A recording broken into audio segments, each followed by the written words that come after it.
teacher at our Sacred Space Yoga in Hartsville, South Carolina. Our studio is closed right now. Not sure when we're going to reopen, but we are going to reopen. Dustin made it very clear I need to say that so people don't freak out. We will reopen once the coronavirus pandemic, is it a pandemic? Yeah. Once it's under control, we feel safe to be in groups. Until then, social distancing, and you get some free online yoga classes. And I think this is cool because there's a lot of people who want to come to yoga, but they're afraid for whatever reason. They're nervous about not knowing what to do or afraid to walk into the classroom. Social anxiety is a thing. So this is a way for you to really get to know us in a safe place, your home, and also practicing social distancing, right? Mm-hmm. So since we've been off, I've been really diving deep into my own home practice, which is nice. I haven't had that in a while. I just completed my 54 sun salutations today, and it's been such an interesting path practicing these sun salutations. And the two words that have come into mind for me is motivation versus discipline. Thank you. Still in your mind, or? Because I don't feel like going and doing 54 sun salutations. Who in the hell wants to do 54 sun salutations? But I do want to do them because it's part of my practice, it's part of my sadhana, it's part of showing up even when you don't feel like it. And Dustin's got some really great insight into the difference between the two and how to practice this. Take it away. Yeah, I think a real key way to help yourself stay involved in your practice every day is to stop using the concept of motivation. I think we say, I'm not motivated or I lack motivation. When we talk about motivation, that's driven by more of a feeling. It's I don't feel like doing it. If you make the determination that you're going to use discipline, which discipline is based in action. Discipline is setting up an expectation for yourself and simply doing it.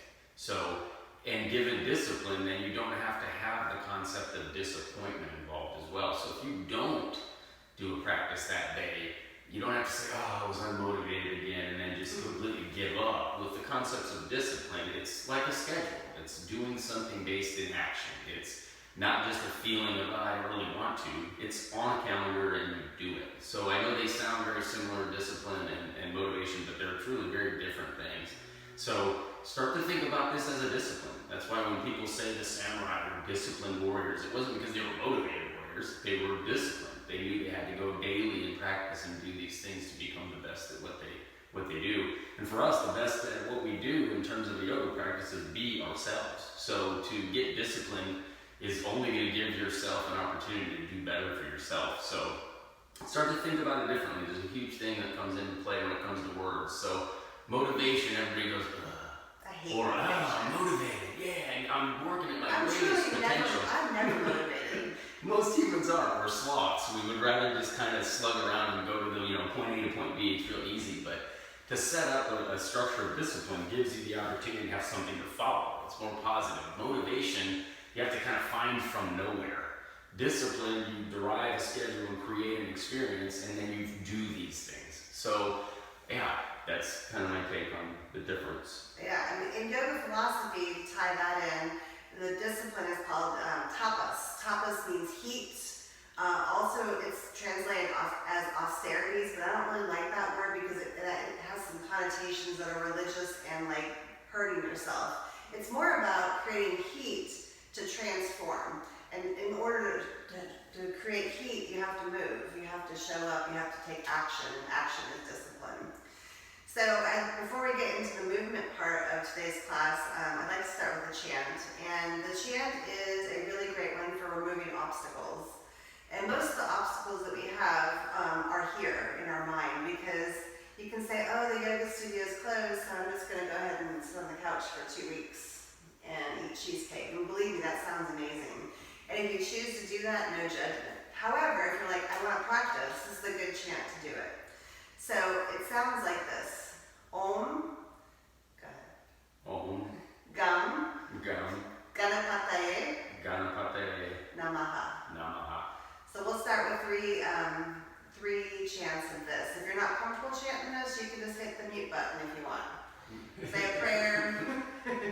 Whatever you'd like to join, though, find a comfortable seat. Bring your hands together at your heart. Sit tall. Close your eyes. And the first Yoga Sutra is, and now the practice of yoga begins. So you're here. You showed up.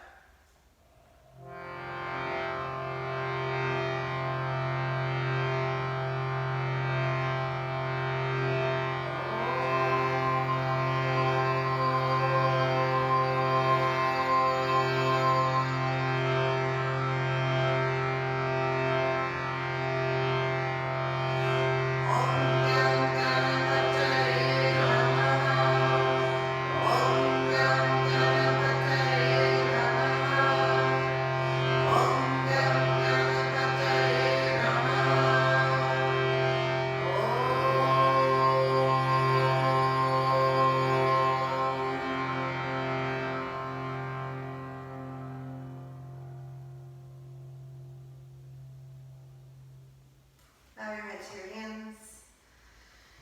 Our word on the street is discipline, tapas.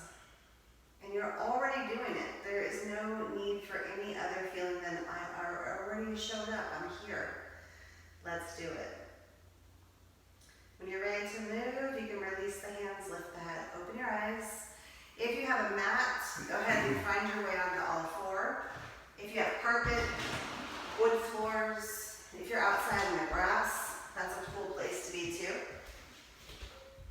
Once you get to all four, tabletop, you'll have your hands, fingers spread wide, palms flat, knees hip distance, and then tops of your feet press down, feel all 10 toes press into the mat. And we'll start with cat and cow pose. So on the inhale, you'll drop the belly, drop the chest, look up, tailbone out, exhale, round the back. Tuck the tailbone, chin to chest, and then start to move with your breath. Inhale, arch, look up. Exhale, round, chin to chest. Start to find your own rhythm here, following your own breath.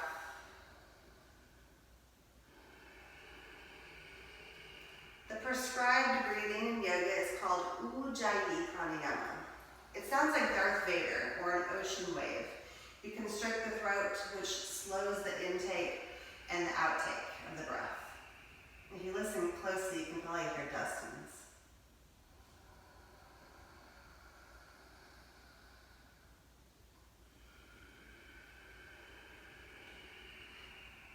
Good, one more breath here. On the exhale, you'll bring your big toes together, sink back into child's pose. So if taking the forehead all the way to the mat's not comfortable, you can prop yourself on your forearms. You can let the head hang. If it's still not comfortable, you can lie flat on your belly. It's a good option. Take a few breaths here. Note this is your resting pose. You can come here at any time. Just because you're disciplined doesn't mean you can't take breaks, right? It's not about beating yourself up. It's not about making yourself push through the pain. It's about showing up and honoring what is. Good, inhale, come up to all four, tabletop. Now if you look at your hands, make sure that the fingers aren't together and make sure you're not cupping. Just press down through the palms. Good, and from here, extend your right leg behind you. You want the right leg parallel to the floor. Flex the back foot, toes point down. Now as you hold here, make sure the shoulders press up and out, and you hug the belly button in. Good, inhale here, exhale, take your knee to your nose. Just like you did in cat pose, round the back. Good, inhale, take it back. Exhale, crunch it. Good, now open it up one more time. Now you have an option. You can take opposite arm out in front of you. You can keep the same one or do this. Exhale, now take elbow to knee or knee to nose. Good, two more. Follow your own breath always. After your next exhale, set it down, all four. Shake out the wrists if you need to. Good, when you're ready, second side, left leg extends behind you. Again, find that straight line, reaching heel to the crown of your head. Good, belly button hugs in. Inhale here, exhale, knee to nose, or elbow to knee. Good, inhale, take it back up.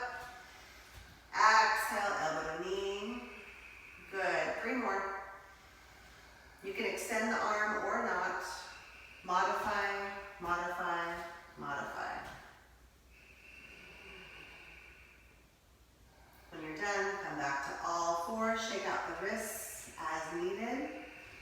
Good, now turn your fingers out and off your mat. If you're not on the mat, just take your hands wider than your shoulders. Good, now lean to the right, take an inhale, exhale to the left. And basically you're going side to side.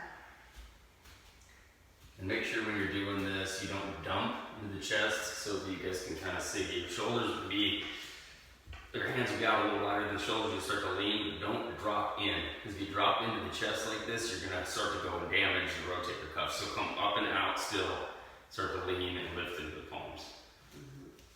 Yeah, like I said. I'm like the philosophy part of the team, he's the anatomy person. I don't know what bone is or what muscle it is. On your exhale, bring it back to center, tabletop. Now from here, tuck your toes under, look back at your knees. Now round the back like you did in cat pose. You're gonna see this a lot in today's class, the whole idea of the C shape in the spine. Now, lift the knees off the mat a 1/4 inch. It may just be for a second, or you may hold for a breath or two. Good, set them down if you haven't already. Good, take an inhale. And then exhale, you're gonna lift them again. Maybe you lift them just for a second, maybe for a few breaths. Good, set it down. Good, one more time. Float the knees. Now keep your knees bent, press the whole body back into down dog. Keep the knees bent though. Release the head, release the neck. And you want a really long spine. Tailbone up, head down. Good, inhale, exhale, straighten into the legs. Good, now you're gonna move with the breath. Inhale, bend, exhale, straighten. As you're doing that with your legs, hands press down flat. Good, one more. Good, now, as we move into the next section, if it gets to be too much on your wrists or shoulders, come back to all four, and you can do the same thing on your knees. Now, take your right leg behind you. So just like we did on all four, keep the hips squared. Show them what not to do. Don't open the hip. Keep the hip down, belly button down. Good, now inhale here. Exhale, shift the shoulders past the wrists. Take your knee to your nose, crunch it in. C shape in the back. Good, take it back up, inhale. 2 more. And again, if this is too much, come back to your knees and do the knee to nose. 1 more. When you're done, take it back down dog. You can also take a child's pose. Take a breath. Lucky for you, Dustin's a slow breather. Good, left leg behind you. Keep the leg extended, hips squared. Same action, inhale here. Exhale, shift forward, knee to nose, crunch it in. Good, take it back, inhale. Exhale, crunch it in. Good, couple more. Keep pushing up and out through the shoulders. If you don't, that's when you get injured.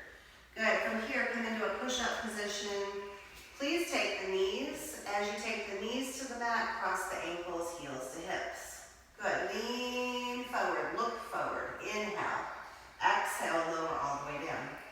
Tops of the feet flat, inhale, cobra, lift the chest, take it back, child's pose, take a rest. When you get back into child's pose, take a big exhale through the mouth. If you have a small child or a significant other, have them come and push on your hips. If it's just you, imagine me gently pushing on your hips, stretching your back out.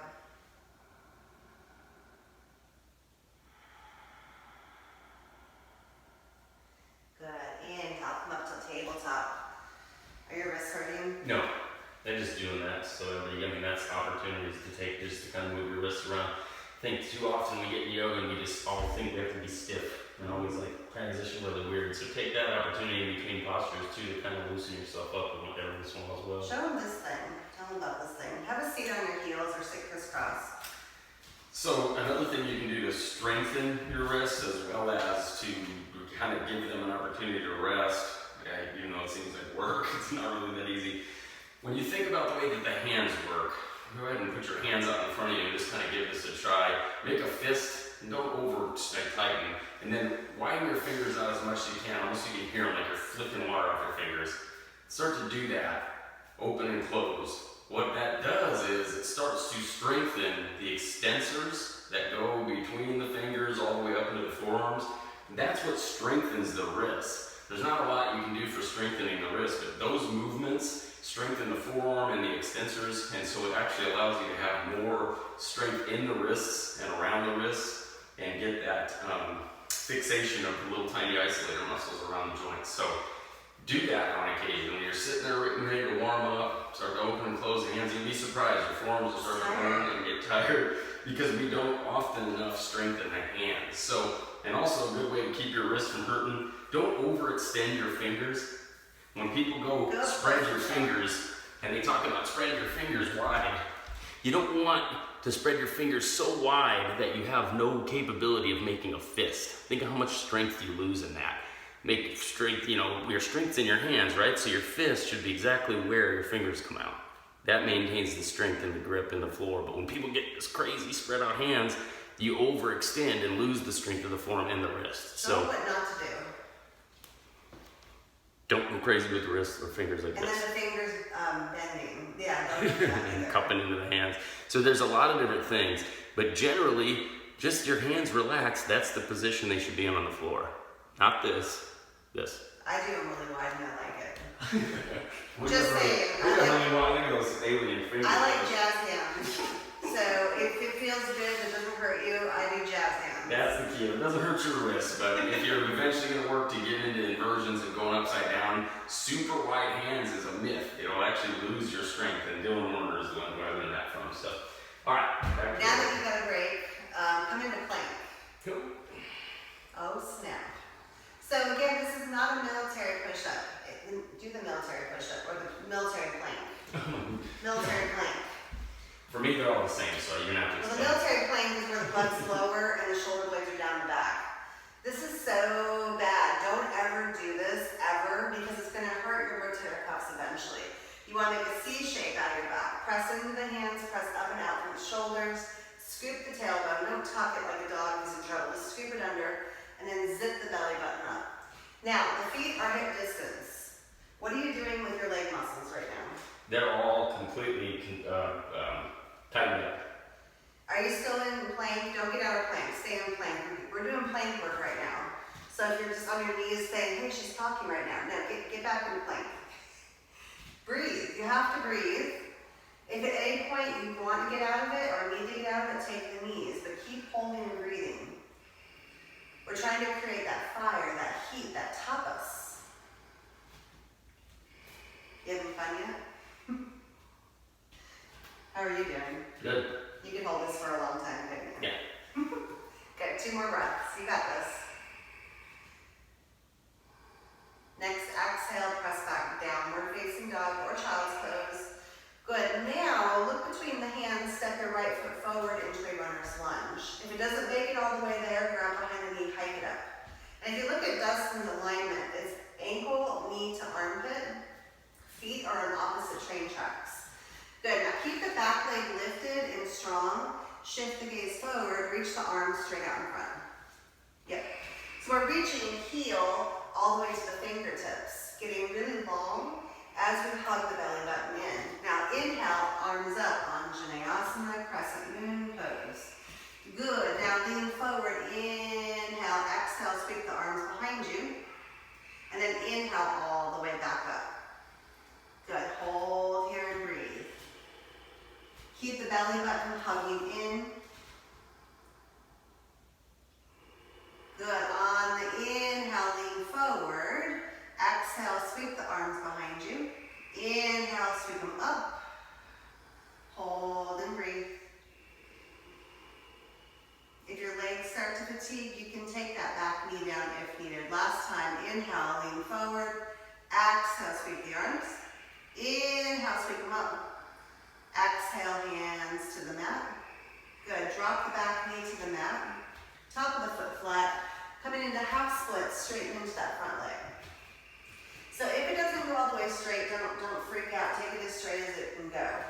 Now with the foot, you have two options. You can point the toes, which is all toes all the way to the floor, which will stretch the top of your foot. This is nice if you wear uncomfortable shoes, or you can flex them back towards you, which is going to get more into the hamstring in the back of the leg. And as you're holding this stretch, keep exhaling, relaxing through the upper back. Couple more breaths. Feel the mat beneath you or the floor beneath you.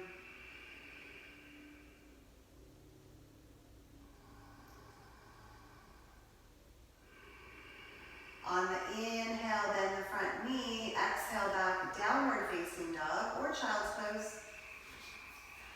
When you get to where you're going, take an exhale through the mouth.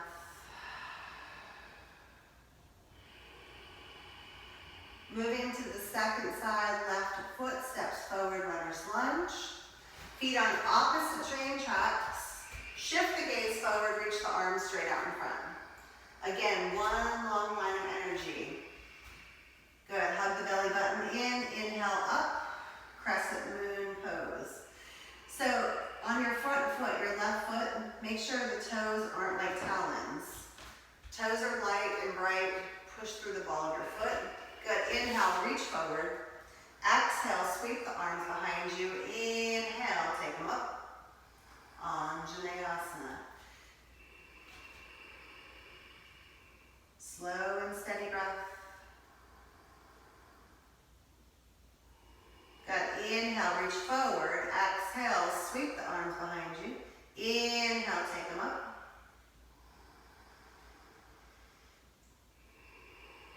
Don't get lazy in the arms, discipline, right? Reach them tall. Last time, inhale, lean forward. Exhale, sweep them behind you. Inhale, take it up. Exhale, hands to the mat. Drop the back knee to the mat, top of the foot flat, straighten your front leg, half splits.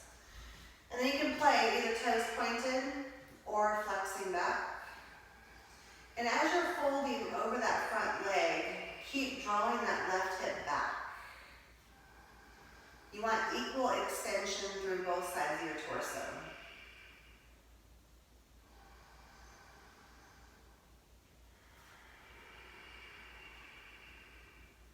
One more breath. On the inhale, bend the front knee. This time step up to a forward fold, top of your mat, or on the carpet. If you look down at your feet, make sure they're hip distance. Bend the knees, take the chest to your thighs, and then release the head. So the point here is to lengthen and stretch through the spine, through the torso. Each exhale, gently hug the belly button in.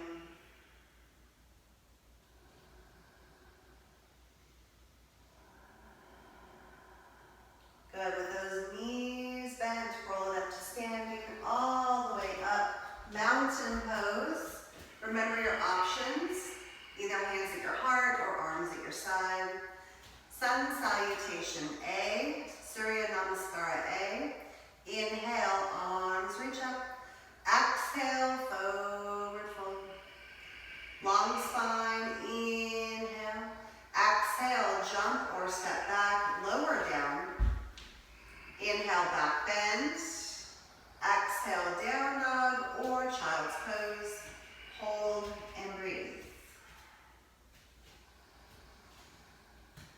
Since we are talking about fire, discipline, be very aware of your solar plexus. So your low ribs, hug them in. Keep that awareness in your torso. One more breath. Inhale, jump or step, top of the mat, halfway up.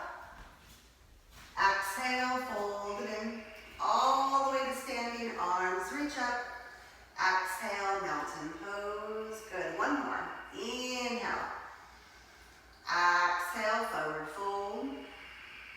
Long spine, inhale.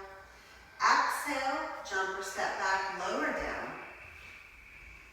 Once you're down, inhale, back bend, cobra. Exhale, down dog or child's pose.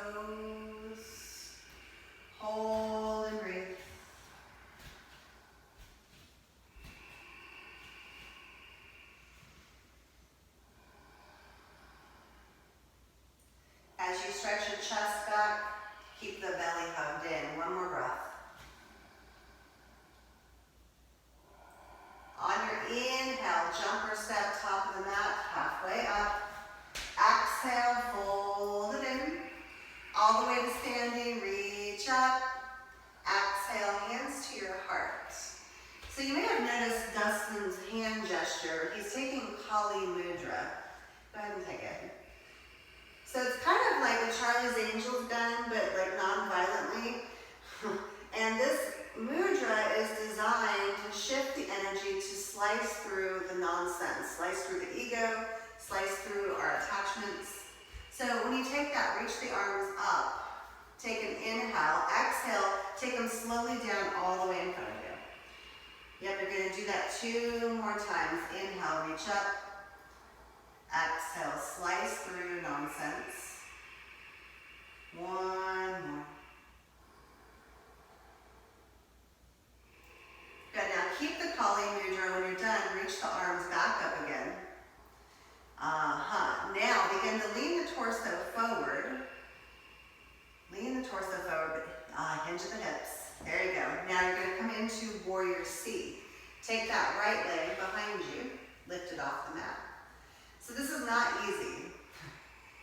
Note to self, this is not easy. It doesn't have to be perfect, but keep breathing. Keep the belly button hugged in. Good, inhale, back up to standing. Other side. So we're not talking about perfect alignment or making this pretty for the cover of Yoga Journal. We are creating fire. It's meant to be challenging.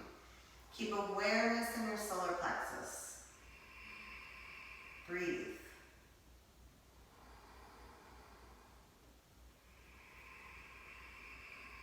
Are you struggle busting? Mm-hmm. Inhale all the way up. Exhale, release the arms. Yeah, shake it off, shake it off, shake it Yeah, off. see, I don't know what she's doing for these classes, and she knows I hate doing Kali Mudra and getting where Teresa is. This is partially punishment, so yeah, so when you see me shaking, it's because I'm like half frustrated and half like not capable of doing this right now. We're both the worst students ever, and so there's always a power struggle, right? That's why she's enjoying this more than usual, I think. Take a forward fold. Kayate. Grab opposite hand to opposite elbow. Note to self. Don't ever be your significant other's teacher. It can be complicated, but also it can be a good learning lesson, yes? Yeah, I would say absolutely do it. You'll really see, I mean seriously, you'll really figure each other out in a way you never have if you do yoga together as a teacher-student and then try to switch those roles because we're both teachers. Yeah, I would say do it, but don't have any sharp objects around or anything like that. Just try it with yeah. It's good yoga therapy, good couples therapy. Yeah. Alright, come back into plank. This is the last challenging thing. Are you excited? Hold plank. Now, you can take a knee. Remember, you can do this from all 4 if need be. Lift your right leg off the mat. Keep pressing as equally as you can into both hands. Good, set it down. Left leg lifts. Good. Set it down. Now lift both legs. Good. On the exhale, lower all the way to your belly.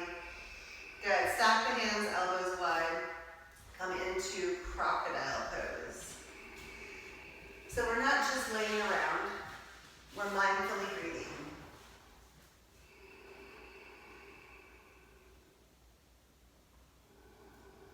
When you inhale, feel the body rise. When you exhale, feel the body sink.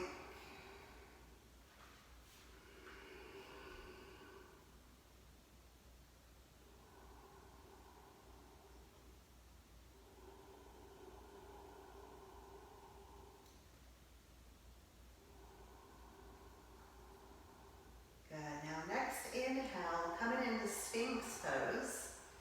It looks like it sounds. Think of the Sphinx in Egypt. You'll come onto your forearms, elbows directly under your shoulders, forearms parallel to one another. And get your little kitty paws out. Now show them what not to do. Don't just dump. Don't just dump the body down. While the lower half of the body is relaxed, the upper part of your body is working. So press into your forearms, press up and out through the shoulders. It's the same action we've been doing all day. With the head, you can either look forward or you can let the head hang, whatever feels good. So the work here is to relax through the low back. On your exhales, allow the low back to sink down. Soften through your tush, relax the legs.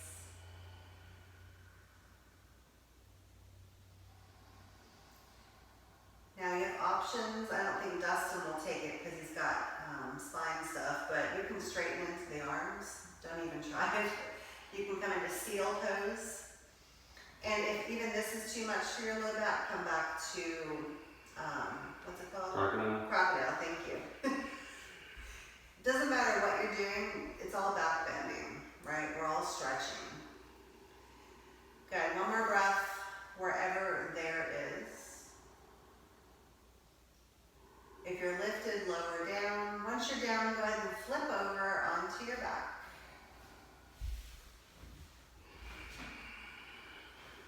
Do you like me sitting right here? Well, yeah. Breathing on you? Mm-hmm. Once you get onto your back, you're going to hug your right knee into your chest. Use both hands. This is the only work that's going to happen here is gently hug in. Everything else is going to be slack. And then once you have that knee hugged in, you can move it around side to side and see what feels good. And you can keep moving it, or once you get to a spot that feels good, you can stay there.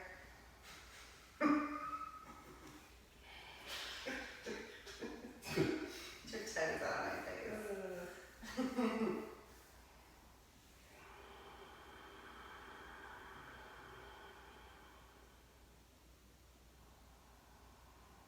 Good. On the exhale, switch it out, other leg in.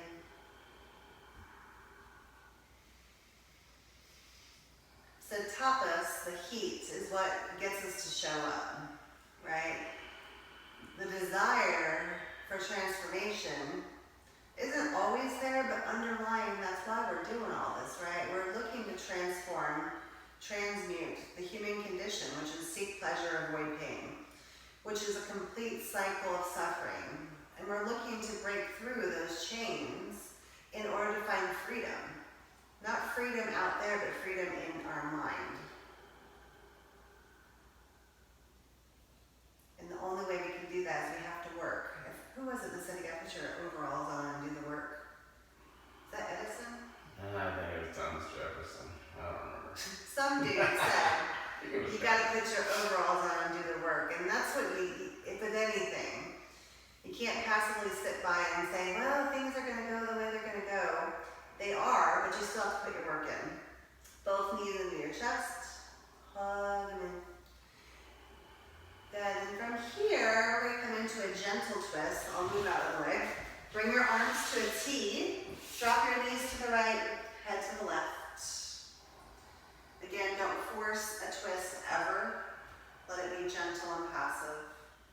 Even if you need to put a block between your knees, technically I probably always should, because my knees don't just naturally fall together. So if you need to do that, definitely get a proper block, or whatever else you have laying around, a blanket that'll fit between your knees, because there's no reason to fight against the gravity in this posture. Like right now, you can kind of see even from me being turned around, my knee isn't just resting against my other leg, so it's floating, and that can be actually more dangerous on the ligaments and tendons and tissue than if you actually just put this foot down and kind of lean over to the left, to the right a little bit. So. Good. Take it to the other side, knees to the left, head to the right. I can't reiterate this enough. We're not talking about pushing through the pain or like firing up and going out there and doing it. This is like the opposite of that. It's showing up and honoring what is. Sometimes you gotta push through, sometimes you gotta dial it down, right? And it's not about how your practice looks, it's about the effort in showing up and doing it. So if you need a pillow, a blanket. You tired? I don't know. Yeah. No, not really, but yeah, it's just comfortable. Good. Bring your knees back to center. Hug them in.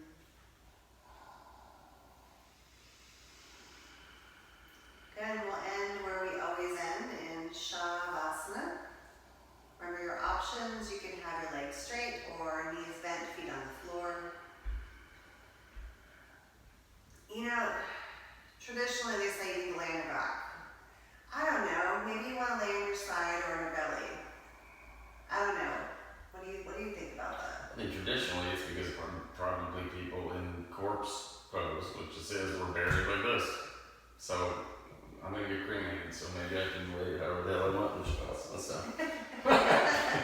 I No, think for the spine though, isn't it good? It's good for the spine. It's good to, after the practice, to levelize yourself, to reground back to the earth, to let the actual physical sciences of the planet pull you back towards the earth and ionize the body the way that it does. But yeah, I mean, it's like anything else in the yoga practice now that I truly believe in, is it doesn't have to be that way. There's something good about the discipline though. The discipline of making sure you do your Shavasana, making sure that you have some form of the consistency with it. If you just kind of like, oh, I'm going to do my Shavasana over here on the couch, I'm like, no, you need to maintain it as the closure to the practice. So maintain that discipline and that tradition of it. But yeah, it doesn't always have to be lying flat on your back, as you see in all the classes every time you've seen one. So, but I do think there's something to the structure of it. I think it is the closing of the practice. So maintain some structure to it. And don't skip Shavasana ever. No. This is the whole point. This is the point, to get still. And the reason it's the hard part for some people, I know it was hard for me. I used to have panic attacks when I first started in Shavasana because my mind was so busy. But this is the work. If we're really here for the yoga is to work through the noise. So once you get onto your back, get comfortable. We're really grateful that you came and practiced with us today. If you have any questions or comments, please make them below. I'm going to end with some music, and I invite you to stay in Shavasana for the rest of the day, for 5 minutes, however long